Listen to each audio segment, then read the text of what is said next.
I'm Francesca. And I'm Mario, and you're rocking with the AC, baby.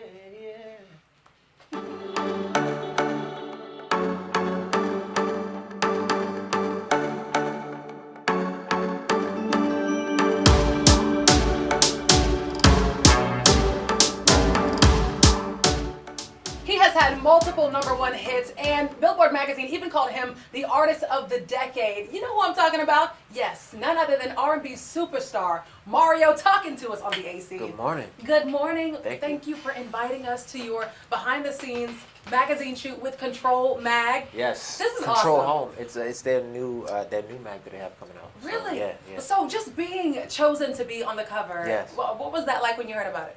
Well, actually, I'm like, okay, how am I gonna make this happen? I have a photo shoot in LA, then I have a single release week in New York City.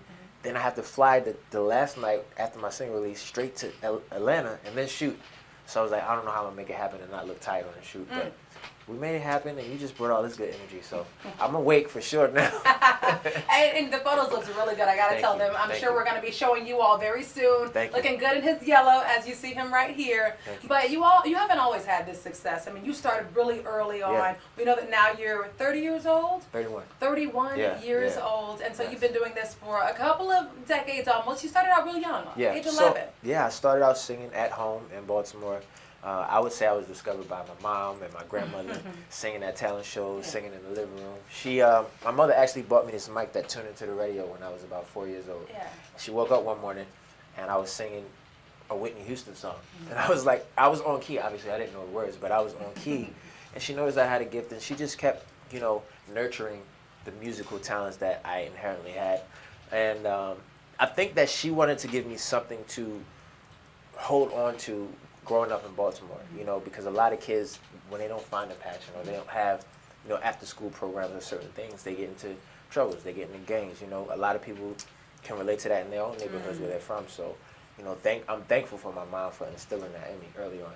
Who inspired you to start singing? You said you were singing maybe some Whitney Houston, but who inspired your journey? Like I said, I would say my family, but later on in my life, I was introduced to the Freddie Mercurys of the world, to the Princes of the world, to the Michael Jacksons of the world, to the Marvin Gayes of the world. Yeah. So I would say artists like that early on in my life, Boyz II Men, and then I think I started to become more confident as I began talent shows around the age of 11. Well, 10, 11. Yeah.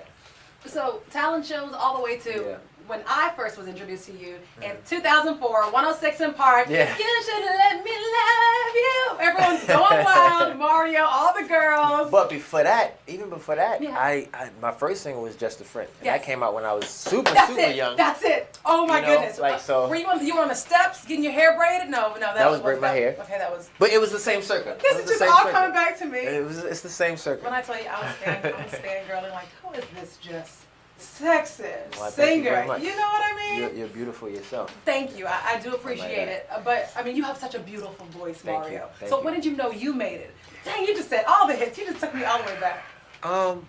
You know what? This has nothing to do with being famous. Yeah. But I would say when I did a talent show at my middle school with all the kids that didn't like me, after that were like my friends all of a sudden. Like like when you're a kid and you get picked on and bullied and you fight and all that. And then I had a lot of friends after the school talent show. And I was like, yo, singing and having the talent really changes things in life. But I would say as far as like professionally, after my first single came out and I couldn't go back to school anymore. And I had to tutor from then on out. Like from age 6, like my I would say my sophomore year to my senior year was all done like homeschooling. Big so shot. I missed a lot of the, stuff that you got to experience. Right. Prom. Well, actually, I did go to my girlfriend's prom. Did you? Yeah, I did. That was fun. I bet she wasn't a prom queen though. She wasn't, but some of us were. That's right. She had the high school. I wouldn't be surprised. No. I wouldn't be surprised. I'm gonna have to go on Google and find your picture somewhere. Check it out. Okay, so obviously you're here. Yeah. Yesterday you dropped this bomb video. Thank you. A beautiful song called Drowning. Yes. And the title of the album is Dancing Shadows. Yes. Let's talk about that song, because the song's pretty deep and a lot of it's gonna put a lot of people in their feelings. Yeah, that's what I wanted to do. Yeah. You know, it has levels to it. You know, it talks about, well, the song is about, after I broke up with my ex, I met a woman who was amazing, and we had an instant connection, but I wasn't over my ex yet. And I told her that, and we were taking things slow, and then one night one thing led to the next. Yeah. And in the midst of it, I was still thinking about my ex. I didn't tell her. She probably knows now that she heard the song. But not that it was a bad experience or anything. It just was, I was in my feelings, and I didn't expect to be. And so this song was inspired by that situation. You also mentioned in a few interviews that I listened to that you like putting people in their feelings, but also making them feel uncomfortable. You feel like that creates something. Well, I was specifically talking about working in the studio. You know, work on this album when I work with producers in America versus working with producers overseas, and just in general the way that I learned how life worked for me. When I was uncomfortable in certain positions, it forced me to see things from a different perspective. It forced me to react out of the norm, which taught me a lot about myself, a lot about the world, a lot about my own psychological thinking. And so, you know, I took that same approach when working with the album. I would ask uncomfortable questions in the studio to producers and certain things that it wouldn't be like normal conversations about what's going on TV. No, we talk about religion, we talk about love, we talk about politics, we talk about everything to kind of like get to the core of how we all can relate to each other, and then we work. I feel like that's always a good approach, and I think it's important to do shadow work, and that's what my album. That's why I named it Dancing Shadows. Much of it was also done in London, which I found was pretty fascinating. What was the connection there? So I met a producer by the name of Jake Gosselin, and he produced records for a lot of different artists. Ed Sheeran, Shawn Mendes, and so many others that aren't coming to mind right now. But he had the number 17 tatted on his hand when I met him at the party, and 17 is one of my angel numbers. So when I saw that, it sparked the conversation, and we started talking about everything under the sun. And one thing led to the other, and I told him I was trying to do something different in music. You know, I wanted to do something that was more music-driven and just more introspective. And he's like, look, let's get in the studio for a week. So 1 week turned into a month and a half turned into 3 months, and we worked on the project. I work with other producers as well, but he kind of helped me oversee the process. My next question for you kind of involves what we were talking about out there. And, you know, I have to bring in Atlanta, or some question involving Atlanta, because, you know, Atlanta is, I would say, one of the kings of music. Oh, you know, facts. We are the capital Absolutely. when it comes to the hip-hop capital of the world. Absolutely. Did we influence you at all? The sound, anything? I would say, you know, definitely. When you think about Drowning, like, that record was like one of the last records I recorded on the album.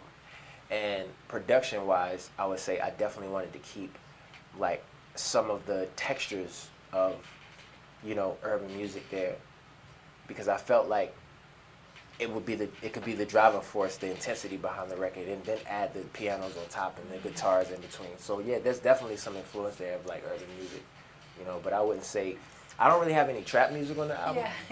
But Drown is definitely the closest to it. Yeah. And it's coming too. You mentioned that you not only sing, and I hope our AC and Insiders know this, he doesn't just sing, he doesn't just write his songs, but he also is a drummer. Yeah, I play drums a lot on this piano by ear. Okay. By ear. So, wow, that's really talented. Yeah. And also, they may not know this, but he DJs too, y'all. All right. Okay, so I told her this little story behind the scenes about me being in Amsterdam like a couple weeks ago, and I went to this random party and I DJ'd because the DJ was hot. I wanted to talk to her, and then one thing led to the next. She was like, "Since you up here, you might as well take over." She literally took her headphones off and gave them to me, and I just started. I did it, you know. I ain't skip a beat. Your boy pick up fast. You feel me? I did it. It was fun. So much so that you now want a DJ booth or something? Yeah, I'm about to go and buy a whole DJ kit to put in my crib. Yeah. And just like do it for fun, you know. When I have company, or if I have something soft over, I'm gonna play something for it. You know what I mean? Set the mood. So a couple more Control the mood. This I tell you. Influence the vibes. Probably just gawking over this interview right now. So let me go ahead and just a couple more questions for you, and this will be for the ladies. What's up? So what is your ideal woman? Because I believe that you're on the market right now, ladies. Ideal. Yeah. My ideal woman is confident, you know, loving, open, strong, naturally beautiful in her own way. Someone who is very open-minded. You know, I love to learn new things. I love to be taught new things. I love to share information. I love to travel. You know, so someone who hopefully is not scared of planes. So I love to travel. You'll be next to me, so I got you, baby. We got wings. We're gonna grow wings together to be straight. Gosh. All right, so and then just someone who's just cool, like, you know what I'm saying, can be around different environments and gets along with people who understands, you know, how to just, honestly, I feel like sometimes when the right woman is around, she helps to create the platform of creativity in the space. Like, I'm always looking for a muse. Like, I love having creative energy around me because I feel like as an artist, I've grown into this like more eclectic space, and having the right woman around to help me keep that space expanded is everything to me. So I don't really have a type when it comes to physical and all that, just like energetically. I would say I have a type. You are definitely a lover. Okay, ladies. And one of my last questions for you. I loved this. You said this on one of your recent interviews. Yeah. You are willing to listen to and work with writers who are not well known, people who definitely drop DMs in your on Instagram. So talk to us about how your fans, your viewers can get involved with your music.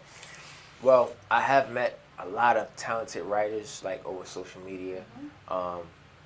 You know, and we just like some writers I've met from like listening to some of their music and seeing like their style, and like we should just get into work. But yeah, Mario at Worldwide on Instagram, and if it's meant to be, you know, the link up happens all the time. You already know. What's something that your fans don't know about you that you do or that you have done that no one would ever guess? Think about it. Okay, so when I was in Amsterdam, no, when I was in Australia, I went to New Zealand. Sorry. You just bragging at this point. No. When I was no brag. When I was in New Zealand, we went hiking, and there was this like, basically this railing wasn't supposed to go over it, and we got there late, so they was about to close the park, and we only had like 30 minutes to walk through the whole park before they closed it.